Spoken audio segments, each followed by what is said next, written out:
Before we go back to 1914, let's go back to September 2025, where you may have seen a little bit of this. We've been warning you people for a while now. Last night I was able to get rid of my truck. I sold it for $5,000. I have signed over my house to family that I know they don't go to church, so I figured I would leave it to them.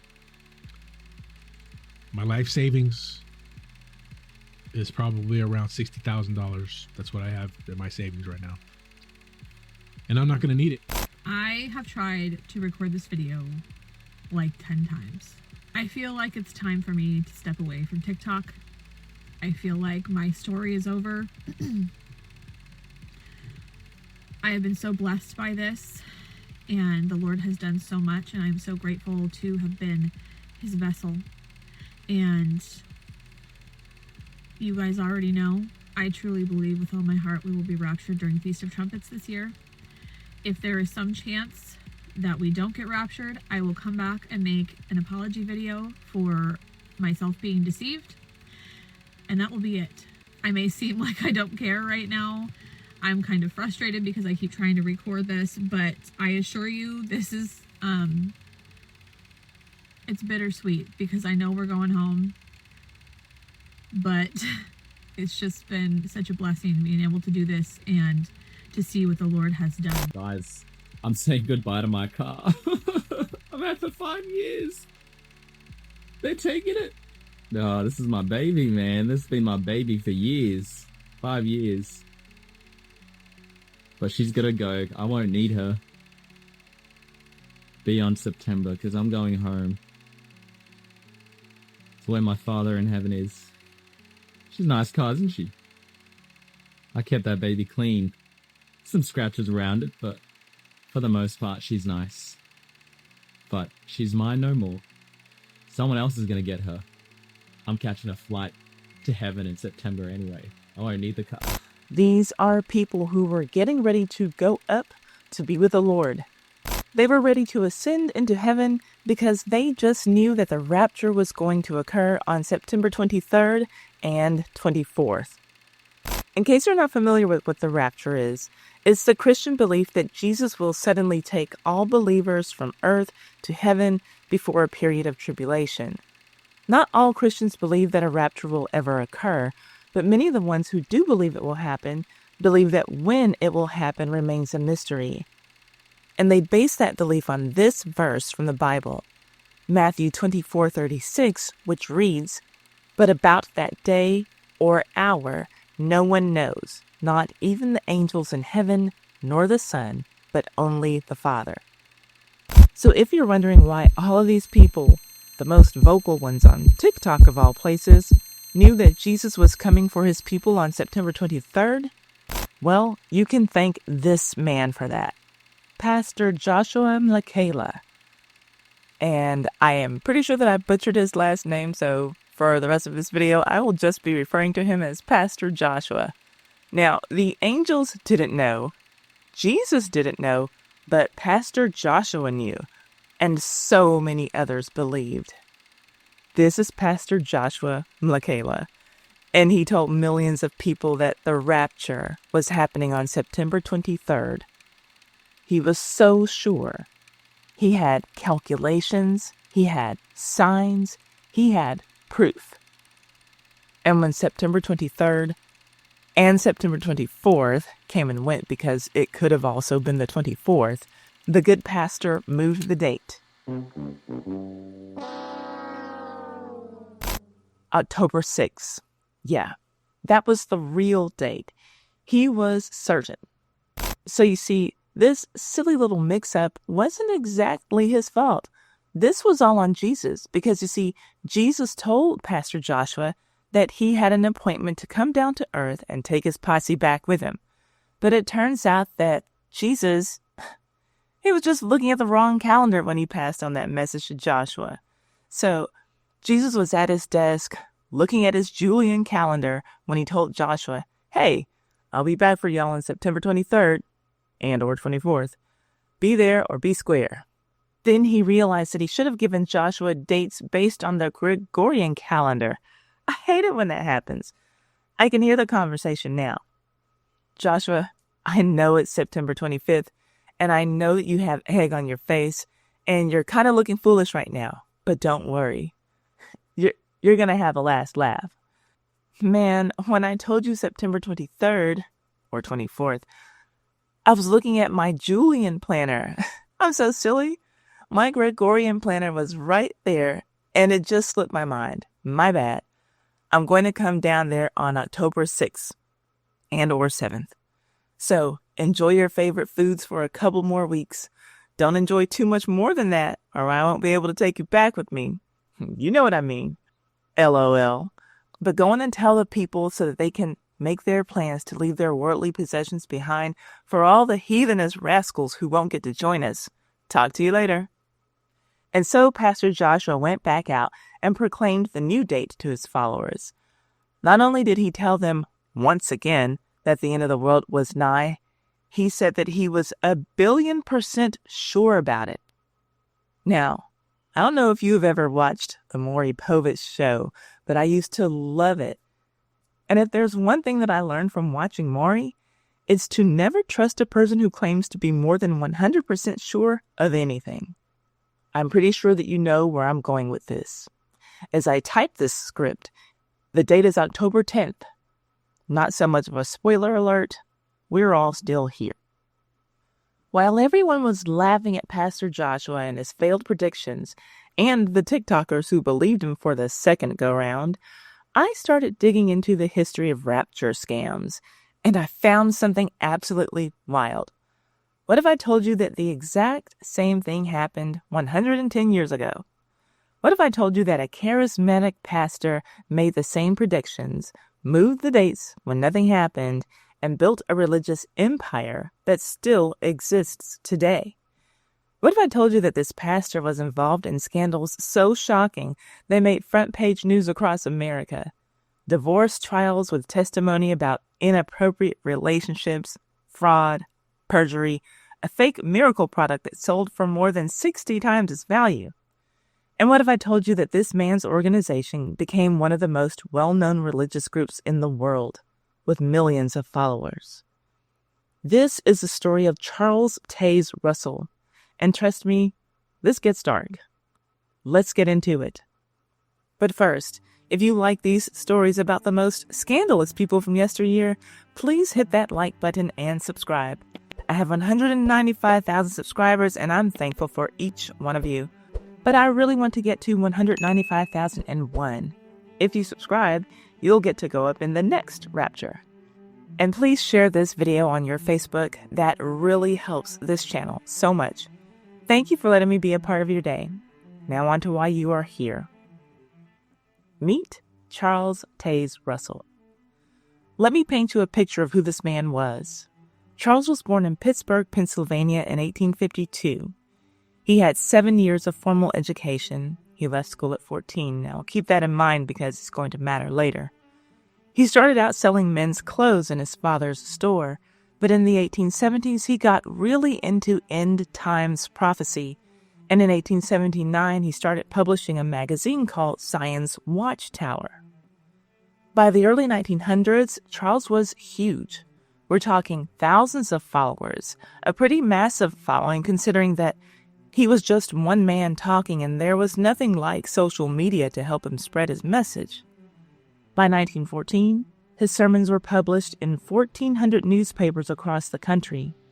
His photodrama presentation called The Photodrama of Creation was seen by nearly 9 million people. This man had reach. This man had influence. And this man told his followers over and over again that the end of the world was coming soon. Very soon.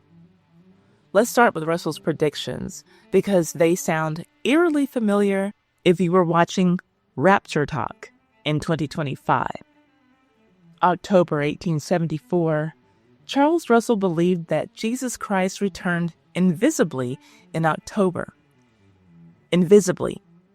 So when nothing visible happened, he just said, "Oh, it happened, you just couldn't see it." But this was the big one. Charles Russell predicted that October 1914 would bring the full end of Babylon and the sudden destruction of all world governments. Listen to what he wrote in the Watchtower in 1914, quote, "Studying God's Word, we have measured the 2,520 years, the 7 symbolic times, from that year, 606 BC, and have found that it reached down to October 1914, as nearly as we were able to reckon." So what happened in October 1914? World War I had just started. Yes, but all the world governments still standing. Did Charles Russell admit that he was wrong? Of course not, just like Pastor Joshua didn't. Then, Charles moved the date. Now he told his followers the end of the world would come, quote, near the end of AD 1915. Here's what he wrote in the 1915 edition of his book, The Time is at Hand. Quote, "In view of this strong Bible evidence concerning the times of the Gentiles, we consider it an established truth that the final end of the kingdoms of this world and the full establishment of the kingdom of God will be accomplished near the end of AD 15. Near the end. So when December 31st, 1915 came and went, he could say, well, I said near the end. After 1915 failed, Charles Russell predicted the destruction of churches and the deaths of church members by the millions in 1918, possibly on Passover. He wrote during World War I, quote, "The present great war in Europe is the beginning of the Armageddon of the Scriptures. It will eventuate in the complete overthrow of all systems of error, which have so long oppressed the people of God and deluded the world. We believe the present war cannot last much longer until revolutions shall break out." End quote. Revolutions did break out, but that complete overthrow of all systems? Yeah, no. Sound familiar? It's exactly what Pastor Joshua did. Predict a date, move a date, predict another date. Keep your followers hooked with any day now. But here's where Charles Russell's story gets really interesting. And by interesting, I mean absolutely scandalous, just the way we like it here. So in 1879, Charles Taze Russell married a woman named Maria Frances Ackley. And from the very beginning, this was not a normal marriage. They agreed it would be a celibate partnership, no physical relationship. Just two people working together to spread the word about the end times. Sounds romantic. For a while, Maria was deeply involved in Charles Russell's work.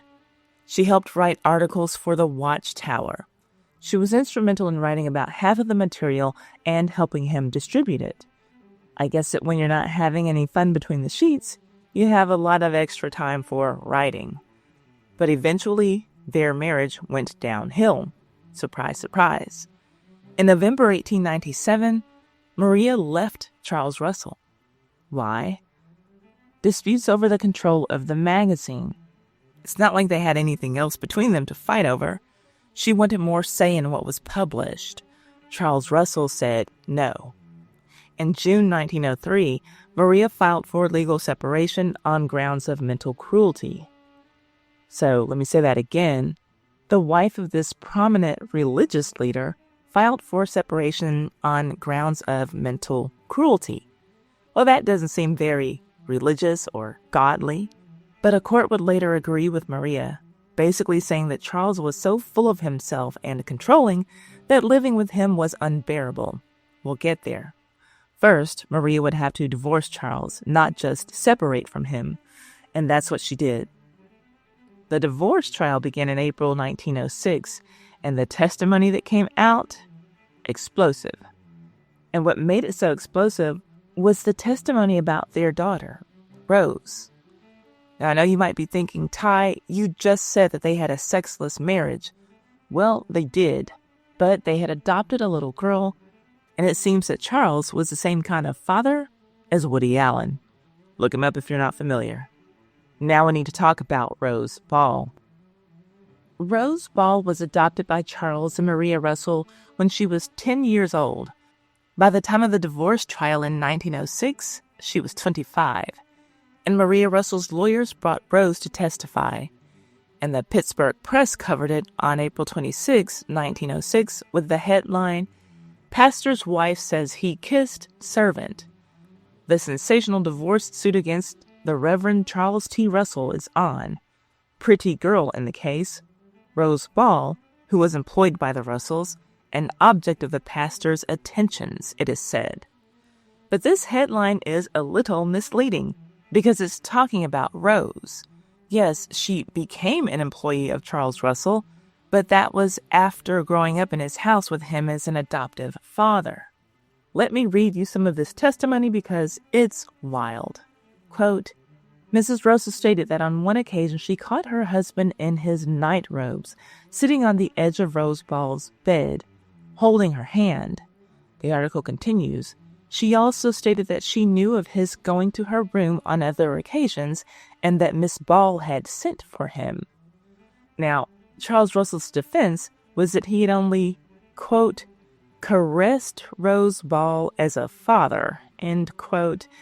And sure, when you're a girl, your dad hugs you, kisses you on your forehead. I know my dad does, but I don't know if the word caress and father should be in the same sentence, or if there ever was a time in history that it would have properly been worded that way.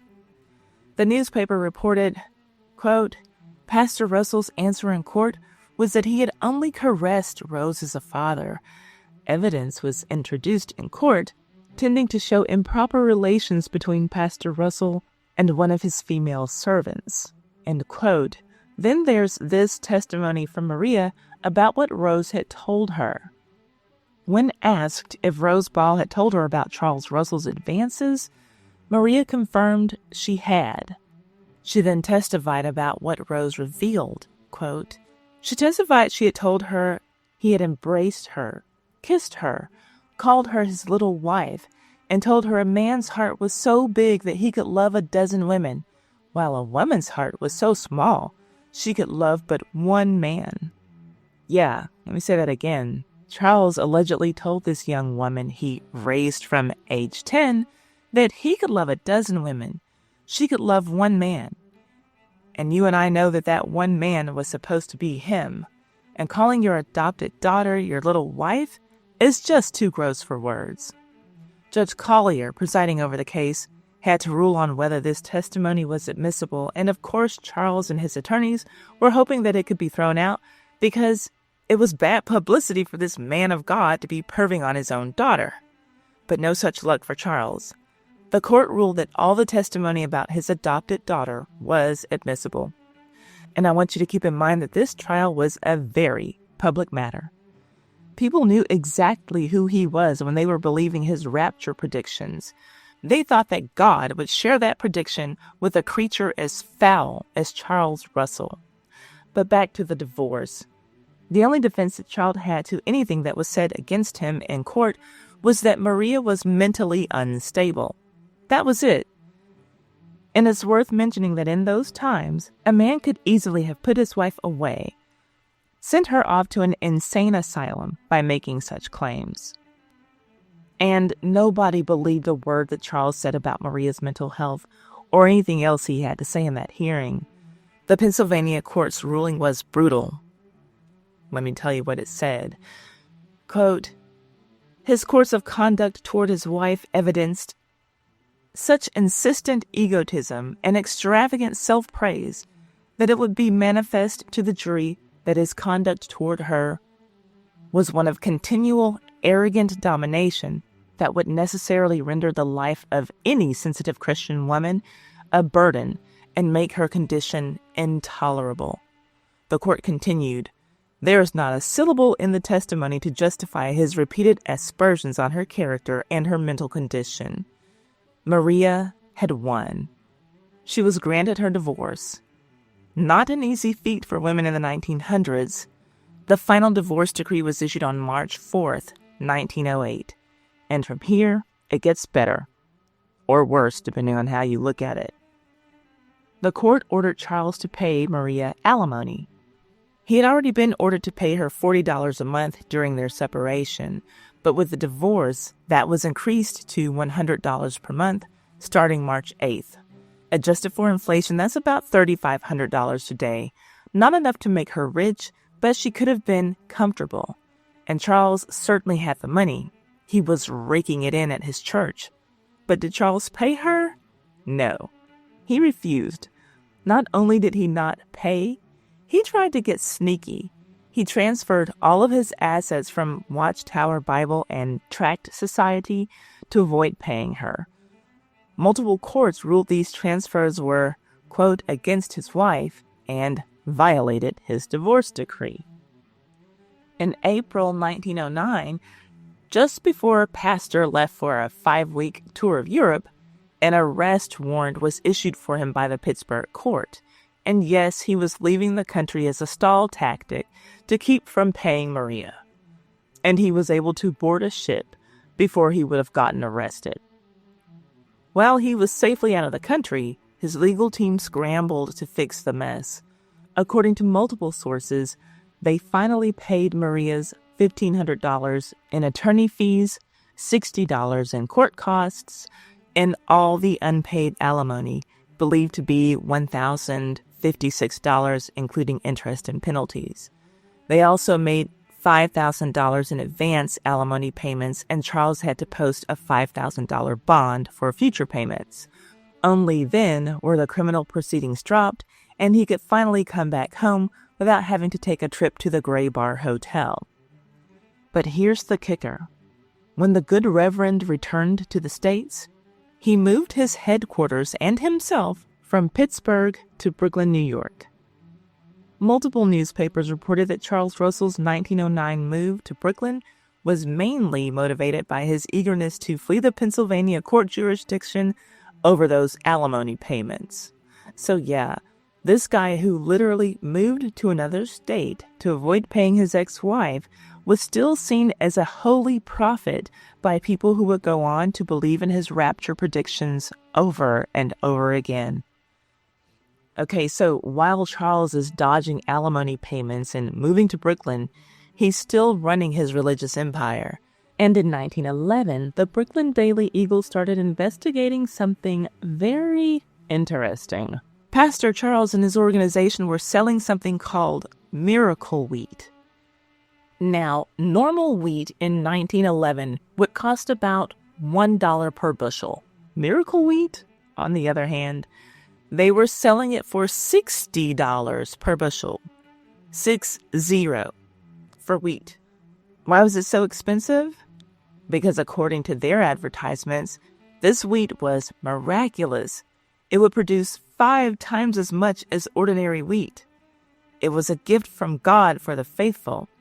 Yeah, so now the whole Jesus fed over 5,000 people with 5 loaves of bread and 2 fish?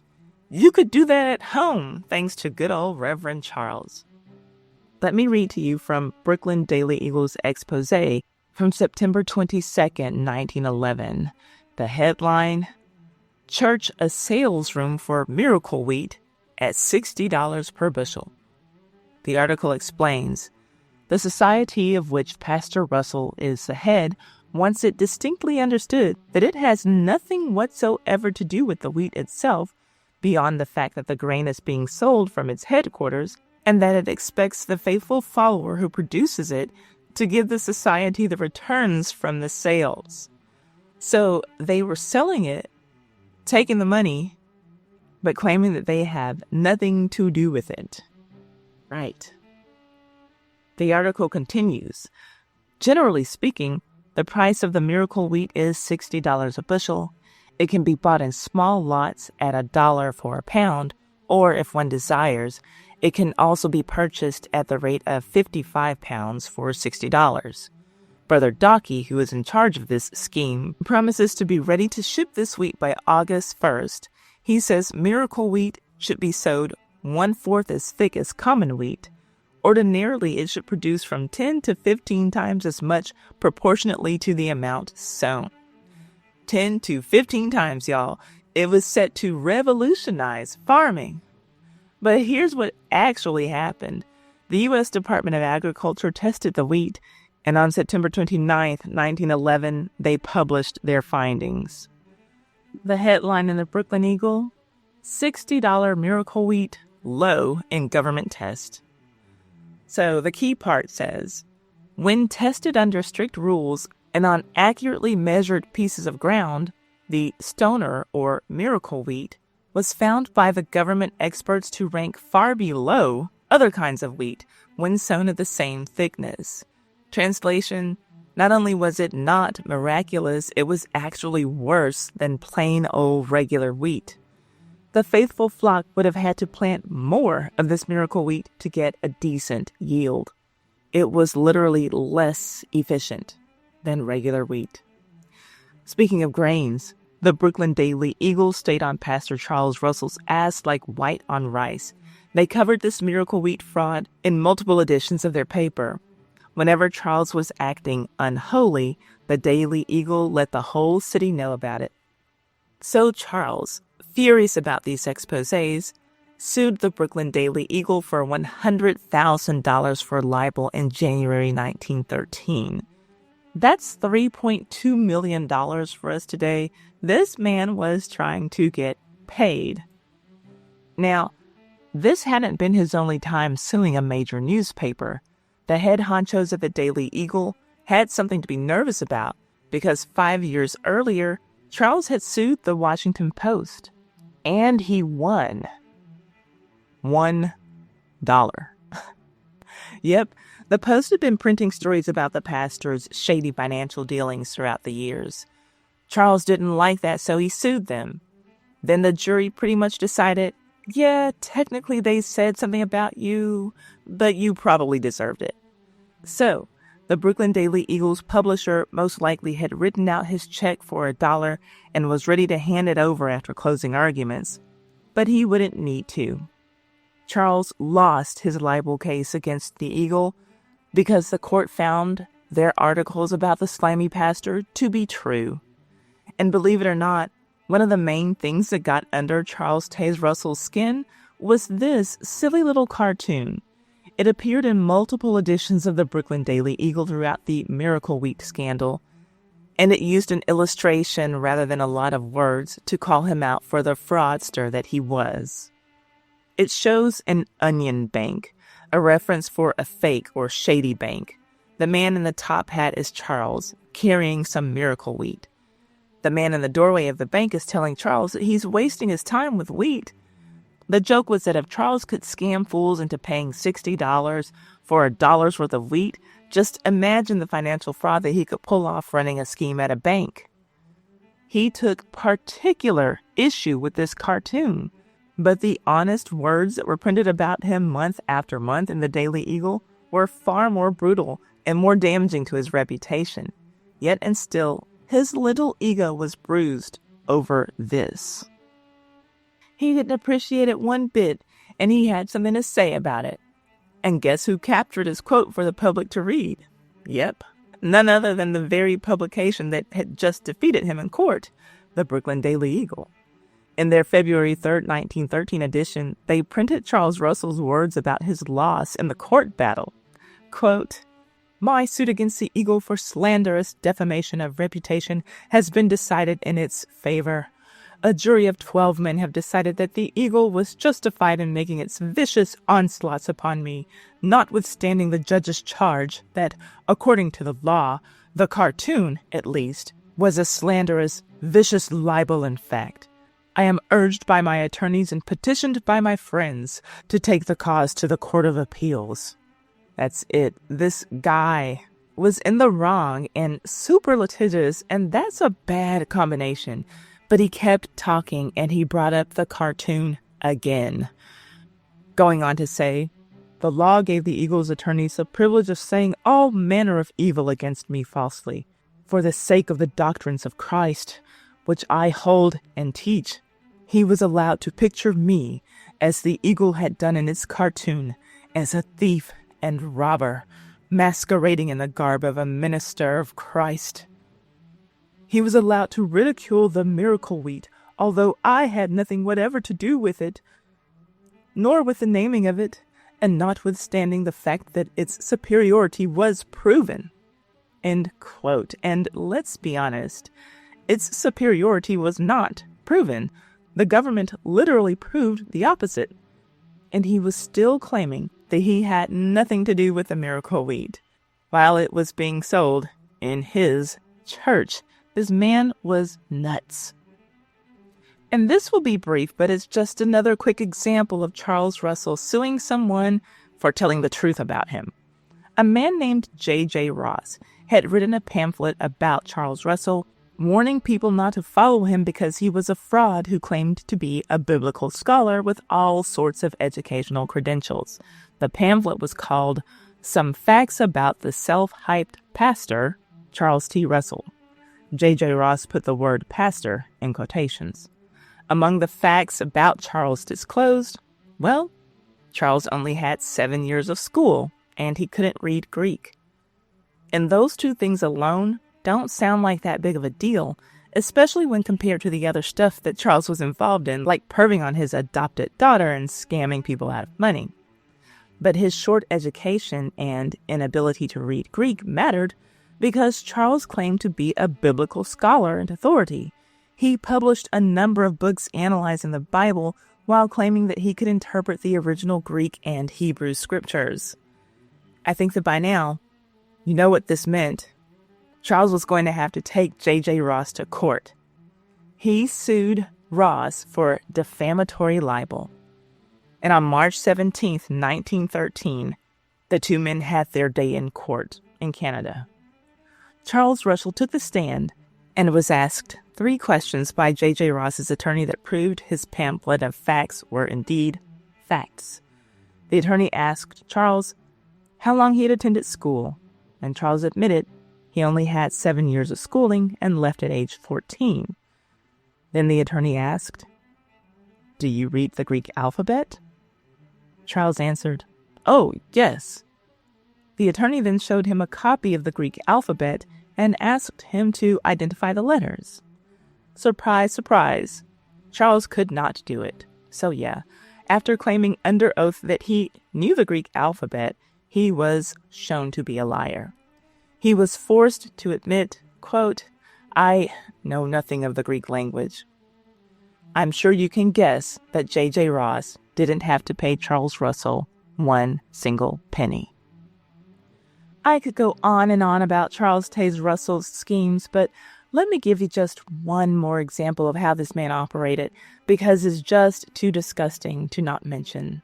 In November 1911, the Brooklyn Eagle exposed another scam with the headline, "Pastor Russell's a clever financier," with the subtitle, "Duped prominent Pittsburgh clergymen into supporting cemetery scheme." Here's how it worked.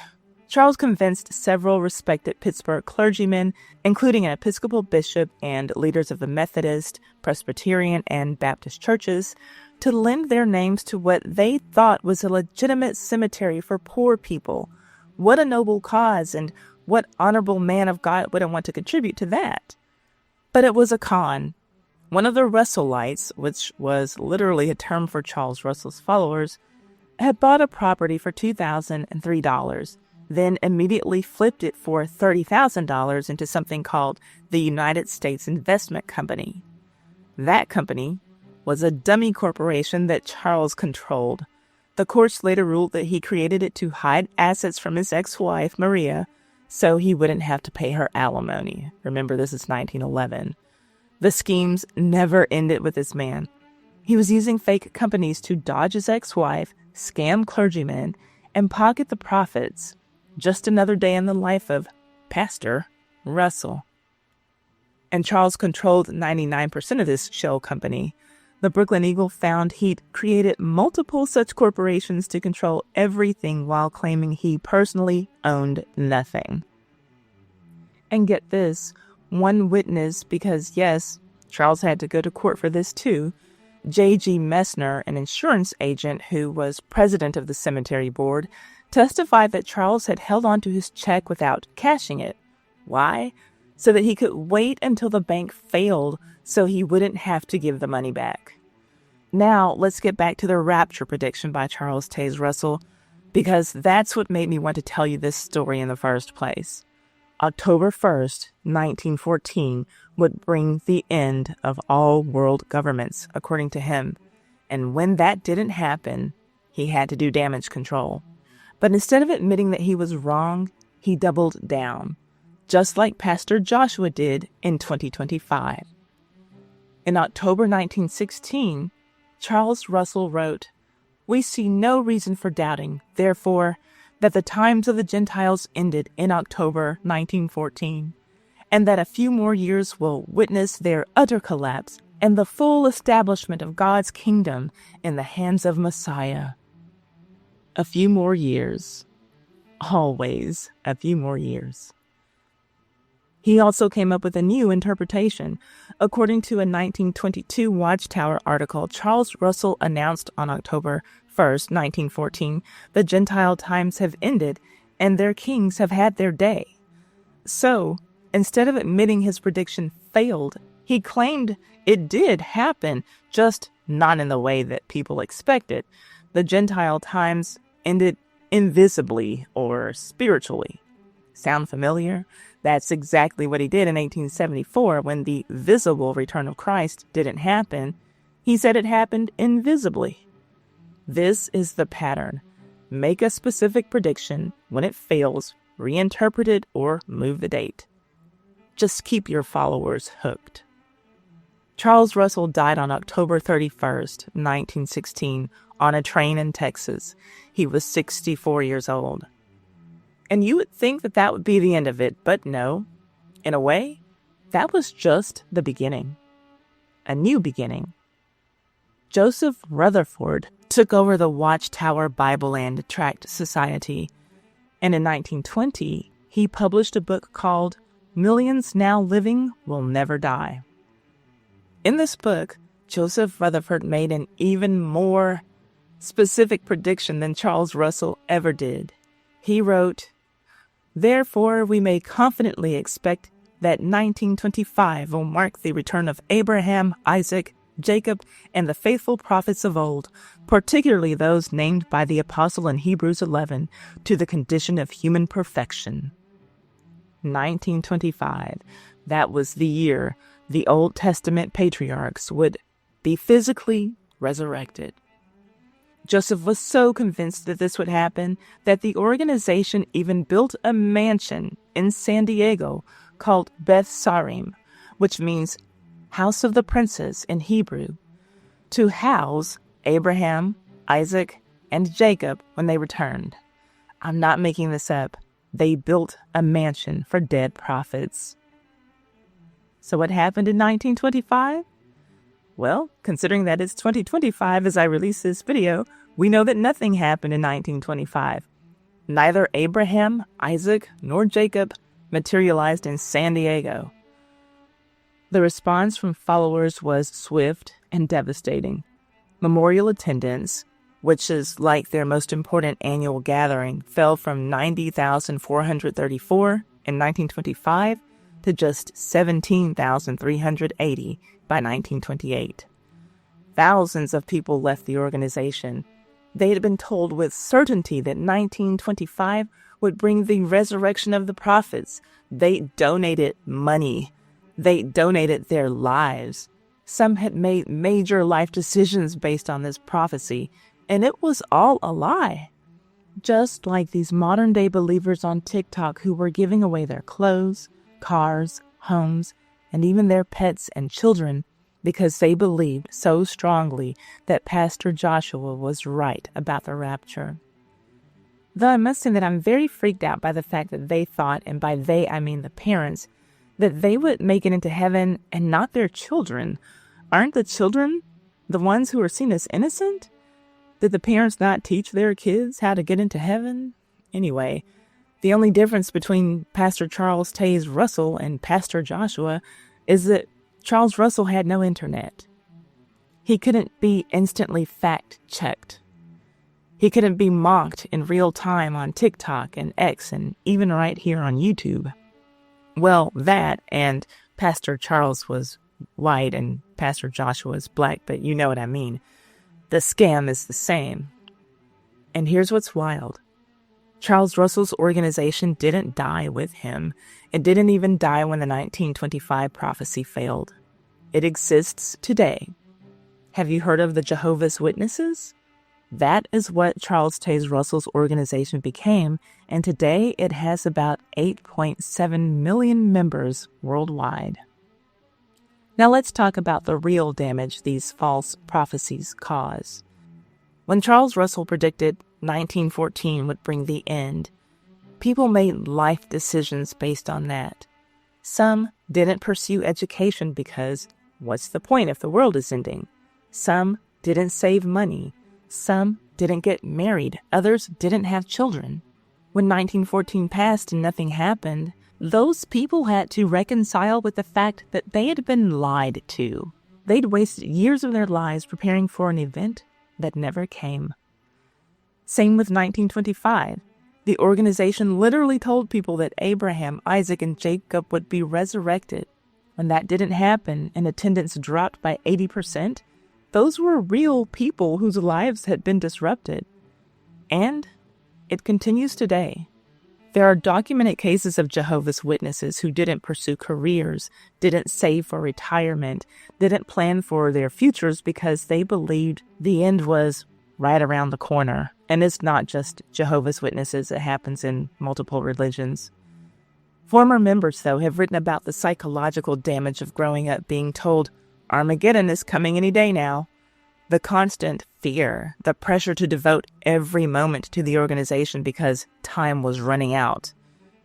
And when those predictions keep failing year after year, decade after decade, it creates a cognitive dissonance that's genuinely traumatic. But Charles Taze Russell wasn't a man who just made false predictions. This was a man whose wife divorced him on grounds of mental cruelty. His divorce trial included testimony about inappropriate behavior with a young woman he'd reared from childhood, who was caught lying under oath about his education, who sold fraudulent miracle wheat at 60 times the normal price, who'd created shell companies to hide his assets from his ex-wife and lie about creating a cemetery for the poor, who'd moved to another state to avoid an arrest warrant for unpaid alimony. This was a con artist. And yet, his religious organization not only survived, it thrived. Today, if you ask a Jehovah's Witness about Charles Taze Russell, they'll probably tell you that he was a faithful Bible scholar who founded their religion. They might not know about Rose Ball. They might not know he committed perjury in multiple courtrooms. They might not know about the miracle wheat scandal or the alimony evasion. Because organizations, in all religions, have a way of sanitizing their history. They downplay the scandals. They reframe the failures. They focus on the quote-unquote good parts. And I can't express enough, this is not just about Jehovah's Witnesses. The same can be said for a number of Christian denominations in Islam and in Judaism, etc.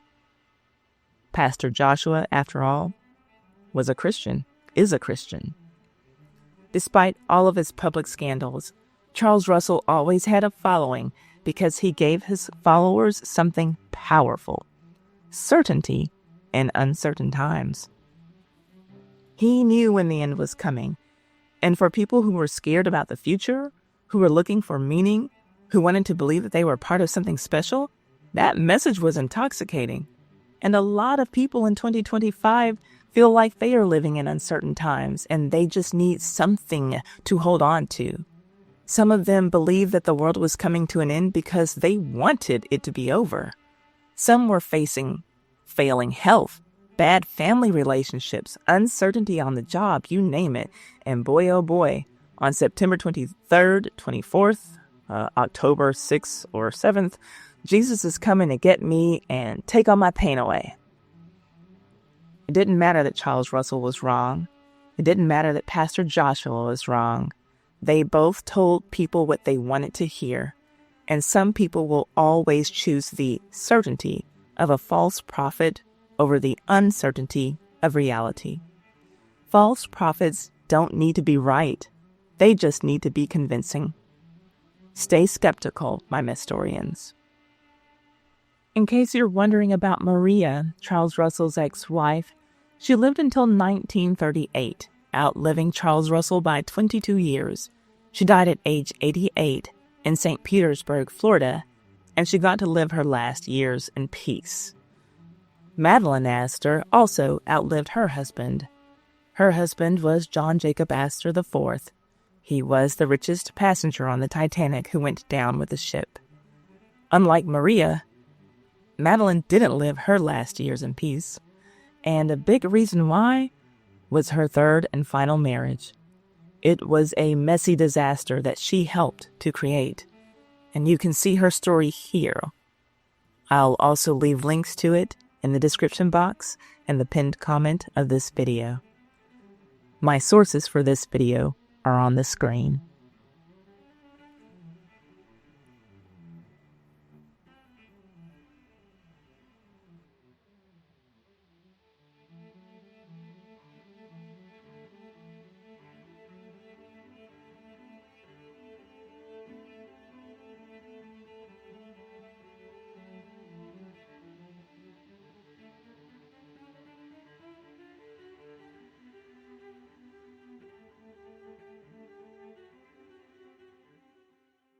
This video has been brought to you by me.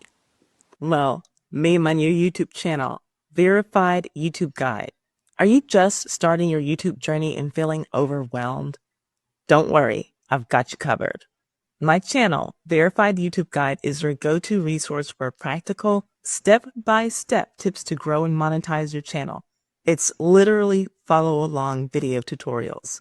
I'm showing you the steps I took to get 180,000 subscribers on YouTube. So if you don't know how to do something, you can just copy my work one step at a time. From setting up your channel to showing you how you can earn money at any stage on YouTube. And I'm not just talking about YouTube ad revenue. If you have something important to say or a service to sell, start talking about it on YouTube now. Don't wait.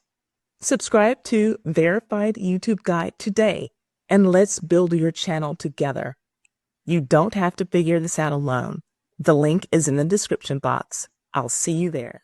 I hope that you have enjoyed this tale so far. If you love these scandalous stories from history that make Ty's Hot Mess History a time capsule for the culture, hit subscribe and the notification bell so you never miss an upload. Give this video a thumbs up. It's free and helps a ton. Whether you're watching or listening, thank you for letting me be a part of your day.